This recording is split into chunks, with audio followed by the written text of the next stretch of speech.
కురుక్షేత్రమనగానే మనకు గుర్తొచ్చేది అర్జునుడి బాణాలు, కర్ణుడి కవచ కుండలాలు, భీముడి గదాగాథాలు.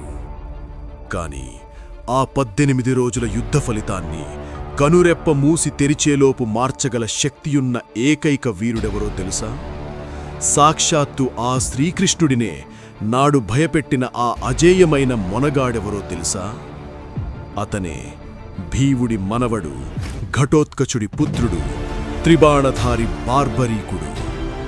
లోకమంతా వేల సంఖ్యలో అక్షోహిణి సైన్యంతో, ప్రచండమైన ఆయుధాలతో యుద్ధానికి వస్తే ఇతను మాత్రం కేవలం 3 బాణాలతో రణరంగానికొచ్చాడు. ఎందుకంటే ఆ 3 బాణాలు సామాన్యమైనవి కావు, సాక్షాత్తు పరమశివుడు మెచ్చి ఇచ్చిన ప్రళయాస్త్రాలు. మొదటి బాణం విశ్వమంతా ఉన్న శత్రువులని గుర్తుపెడుతుంది. రెండో బాణం మిత్రులను కాపాడుతుంది. మూడో బాణం విడుదలైన క్షణంలో గుర్తుపెట్టిన శత్రువులందర్నీ అంతం చేసి తిరిగి ఆ వీరుడి అమ్ముల పొదిలోకి వస్తుంది.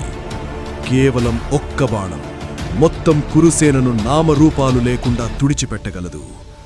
ఆ కురుక్షేత్రాన్నే శాసించగల ఏకైక మహాశక్తి బార్బరీకుడు.